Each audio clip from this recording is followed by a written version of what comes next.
So hello' guys, কি খবৰ আপোনালোকৰ? আশা কৰোঁ ভালে আছে। আজি এই ভিডিঅ'টোত কেৱল এটা নিউজে লৈ আহিছোঁ, যিহেতু এটা ভিডিঅ' ক্লিপ এড কৰিব আছে। চ' ভিডিঅ'টো বেছি দীঘল হৈ যাব মানে গোটেই ভিডিঅ'টো, সেইকাৰণে এটাই নিউজ দিছোঁ এইটো ভিডিঅ'। চ' আজিৰ টপিকটো হ'ল ভূষণ পাঠকৰ ওপৰত। আচলতে যোৱাকালি DY365ত কেইজনমান ইউটিউবাৰৰ লগত এটা অনুষ্ঠান হৈছিল, যিটো হোষ্ট কৰিছিল অনুপম চক্ৰৱৰ্তী ডাঙৰীয়াই। তাত আপোনাৰ ভূষণ পাঠকো আছিল আৰু অনুষ্ঠানটোত দৰ্শকসকলক ফোনৰ জৰিয়তে, ফোন কলৰ জৰিয়তে ইউটিউবাৰসকলৰ লগত কথা পতাৰ সুবিধা কৰি দিয়া হৈছিল। চ' এতিয়া কথা হ'ল কি, এজন দৰ্শকে অনুষ্ঠানলৈ ফোন কৰিছিলে, অনুষ্ঠানটোলৈ ফোন কৰি ভূষণ পাঠকক গঠনাত্মক সমালোচনা কৰিছিল আৰু ড্ৰেছিং সেন্স ভাল নহয়, কথা ক'ব নাজানে ইত্যাদি কিবা কিবি কৈছিল। আৰু পিছত সেই দৰ্শকজনে ফোন কৰা অংশটো ভূষণ পাঠকে ফেচবুকত আপলোড কৰিছিল। চ' এতিয়া আহক সেই দৰ্শকজনে কি কি কৈছিল শুনি লওঁ।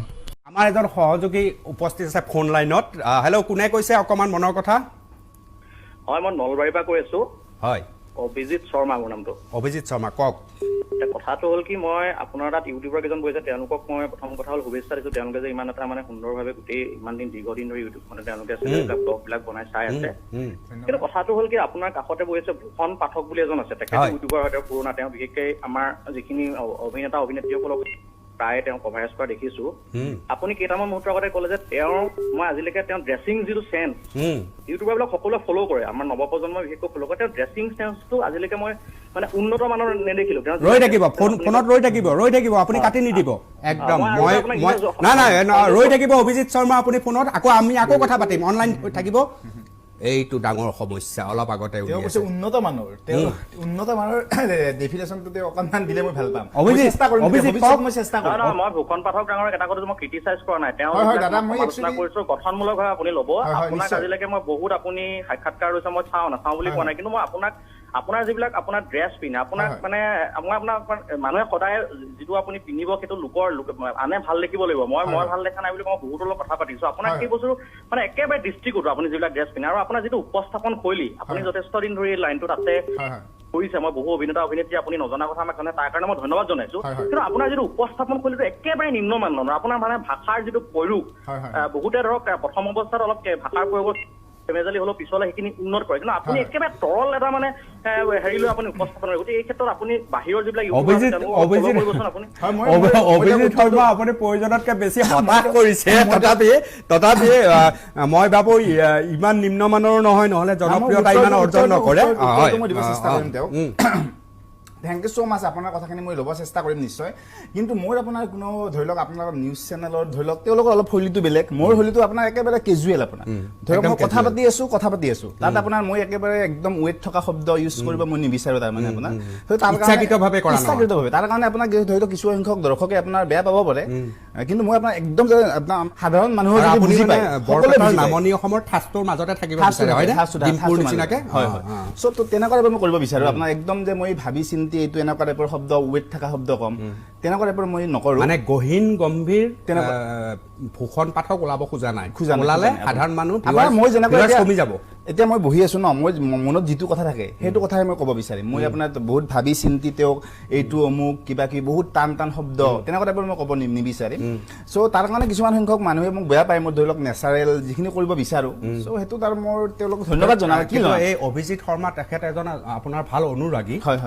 সদায় কি হয়, মুখামুখিকে যে পৰামৰ্শ দিব, পিছফালৰ পৰা সি চুৰি মাৰা নাই, তেওঁ চুৰি মাৰা নাই, সন্মুখৰ পৰা। লগতে মই ড্ৰেছিং চেন্সটোৰ কথা কওঁ। এতিয়া ড্ৰেছিং চেন্সটোৰ কথা তেওঁ অলপ ডেফিনেশ্যনটো দিলে মই ভাল পালোহেঁতেন, যে এটা ভাল বা আপোনাৰ কাটি গৈছে নেকি আমাৰ কেনেকুৱা ড্ৰেছিং চেন্স পিন্ধে তেওঁ যদি আপোনাৰ অভিজিত শৰ্মা আছে নেকি আপুনি ফোনত? দাদা আপুনি মই শুনক, ভূষণ পাঠক ডাঙৰীয়াক আপোনাক প্ৰথমতে কৈছো যে মই আপোনাৰ প্ৰায়বিলাক যিবিলাক আপুনি মোৰ কথা শুনি লওক, আপুনি সৰু হ'ব বয়সত। মই আপোনাক বেয়া বুলি কোৱা নাই, মই আপোনাৰ যিকেইটা দিশ উনুকিয়াই দিছো যে আপুনি খুব ভাল কাম এটা কৰি আছে। কিন্তু কথা মই অকল মোৰ ধাৰণাটোৱে বা আপোনাৰ মোৰ দৃষ্টিভংগীটো আপোনাক মই বিভিন্ন ক্ষেত্ৰত এই ক্ষেত্ৰত মই বিভিন্ন বন্ধুমৰ লগত কথা পাতিছো। আপোনাৰ সেইখিনি আপুনি ভাল বস্তু এটা সমাজক দি আছে, কিন্তু সেইটো আপুনি এদিনত ভাল নহয়। মই কৈছো আপুনি মই যিকেইটা বিষয়ত কৈছো আপুনি বেলেগো সুধিব যে আপুনি যিটো আপোনাৰ উপস্থাপন শৈলীটো আপুনি প্ৰথম অৱস্থাত আপোনাৰ ধৰক অকণমান হ'ব পাৰে কিবা খেলি মেলি, পিছৰ পৰ্যায়লৈ আপুনি ষ্টেপ অলপ চাব লাগে। মই কোৱা নাই আপুনি মোৰ পিছৰ পৰ্যায়ৰ ভিডিঅ' চাইছে নে চোৱা নাই, মোৰ ডাউট আছে। শুনি লওক যিটো বস্তু আপোনাক কোৱা নাই যে আপুনি এতিয়া ক'লে যে তত্ত্বগধুৰ সহজ সৰল ভাষাটো ধুনীয়াকে ক'ব পাৰে আপোনাৰ যিবিলাক উপস্থাপন কৰিলে আপুনি কিছু উন্নত কৰিব আপুনি লগৰ কাৰোবাকো সুধিব আৰু যিটো ড্ৰেছিং চেন্সৰ কথা ক'লো মই ড্ৰেছিং চেন্সটো আপোনাক এজন মানুহে যেতিয়া আপুনি প্ৰায় ধৰক আপোনাক চিনি পায় সকলে ভূষণ পাঠক বুলি কয় গতিকে আজি অনুপম চক্ৰৱৰ্তী ডাঙৰীয়াই যিটো কথা ক'লে আপুনি প্ৰায় দেখিছো আপুনি কিবা মানে যিখিনি ড্ৰেছ পিন্ধে সেইখিনি অসমীয়া আমাৰ যিটো অসমীয়া আমাৰ সত্তাটোক কিন্তু কোনোদিন আপোনাক কোৱা নাই যে আপুনি অসমীয়া ধুতি কামিজে পিন্ধিব লাগিব বা আপুনি গামোচাখনে লৈ থাকিব লাগিব মই সেই কথালৈ কেতিয়াও কোৱা নাই আপোনাৰ ড্ৰেছিং চেন্সত আপুনি সদায় পাশ্চাত্য কিবা দিব লাগে কিন্তু সেইটো নহয়গে মানে পাশ্চাত্যৰ কোনো দিয়া নাই এতিয়া আপুনি মোক ক'লে ভাল পাম মোক কথাটো শুনি লওক আপুনি আপোনাৰ কথা আপুনি মানে আপোনাক কাৰণে আপোনাৰ কথাখিনি কৈছো আপুনি মানে নামানে সেইটো আপোনাৰ কথা আপুনি আপুনি মোৰ কথাটো শুনক ন মোৰ কথাটো শুনক অকমান অভিজিৎ শৰ্মা শুনক মোৰ কথাটো শুনক ন আপুনি মোক অলপ দিলে ভাল পাম যে কেনেকুৱা ড্ৰেছ পিন্ধিলে ভাল কেনেকুৱা পোছাক এতিয়া আপুনি কেনেকে ক'ব সময়ৰ পূৰ্বে চাই সমূহৰ পৰা ক'ব লাগিব যে এইটো পোছাকত ভাল লাগিছে মোক দেখিয়ে কৈছে ন অনুপম চক্ৰৱৰ্তী ডাঙৰীয়া আপোনাক কিছু সময় পূৰ্বে ক'লে আপোনাক মই আপোনাৰ এজন জ্যেষ্ঠ সাংবাদিক অনুপম চক্ৰৱৰ্তীয়ে বহু